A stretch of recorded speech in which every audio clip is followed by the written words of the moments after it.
So you've heard us say this, that what we see Russia's doing, and we've been very clear about this, is that they're using energy, they're weaponizing energy, and it's choosing to one of the things that has been out there, to shut down the pipeline of Nord Stream 1. All right, Nordstrom, just like Nordstrom Rack, Nordstrom retail stores. She never corrected that, by the way. And you would think there would be a quick statement or even a tweet being like, hey, misspoke, we all misspeak. But that's part of the rub with Karine Jean-Pierre, is that she's just tremendously overmatched in the role. That's the criticism, that she's just not ready for this job that she's got. You need to correct something like that. For more, let's welcome in Newsmax contributor and retired Air Force Brigadier General Blaine Holt. General, great to have you on. Good to see you. Good to see you. She constantly does this. What's your take on that? Does she not know the name of the pipeline? No, I assume she does not. But the problem is, and I hate to load this all up on her because she's the face of the administration, it's the team, Rob. It's all of the folks that she's supposed to be working with, the people who are supposed to be keeping her informed. And she's never really up there with the answers. She's up there to play tennis. And that's unfortunate because I feel like she's a nice person. She's just put in a very unfortunate place representing a team that won't play like a team. I agree. Nice person, just seems overmatched in the role. And this is a really serious situation with this pipeline being shut down. Here's an honest question. Do you think that the Nord Stream 1 pipeline is turned on before spring? Do you think it's off for good?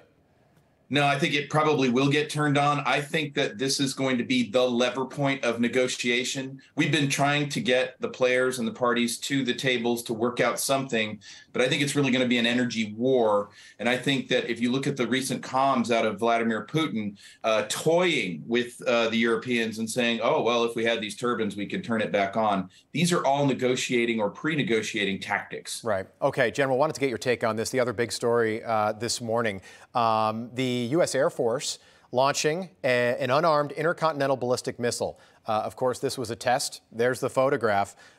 This is not something that we typically do. Of course, test launches happen all the time, but this seemed calculated. What did you make of this?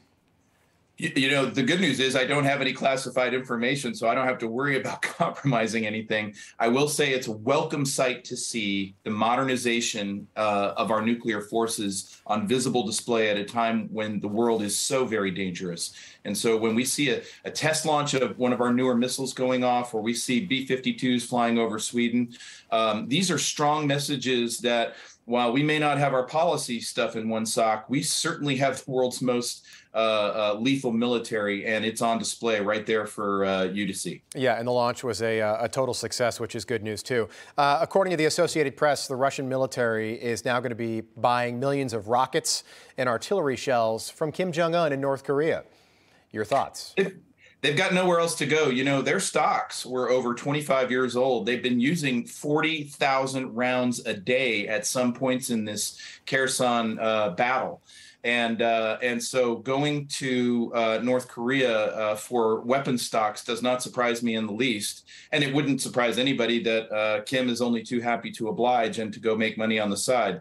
But what we should all watch very carefully is the Ukrainians are working on those bridges. And if they sever those supply lines, getting resupplied for those shells into Kherson is going to be very problematic for the Russians. Yeah, I was actually looking at this. So the Nord Stream 1 pipeline being shut down. So the first freeze, the first frost they typically get in Germany, they get 40% of their energy from this pipeline. So that's how you heat your house if you're a German citizen. Biggest economy in all of Europe, Germany, is at the end of September. In Ukraine, it's in the middle of September they can get their first frost. So we're a lot closer to cold weather than I think most people think.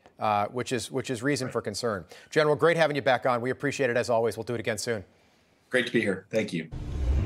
Hey guys, it's Rob Carson. September is historically the worst performing month for the stock market, so you better be ready for it. The Fed continues to aggressively raise rates, and JP Morgan is forecasting another mega rate hike September the 21st. Is that why Jamie Dimon said an economic hurricane is coming our way? Well, gold and silver have remained remarkably stable despite the Fed aggressively raising rates today.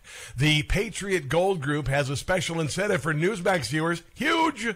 Now precious metals investors can enjoy the no fee for life gold and silver IRA on qualifying rollovers, or enjoy free discreet insured shipping on all direct gold and silver purchases. Here's the number, 800-356-4470. Call 800-356-4470 today.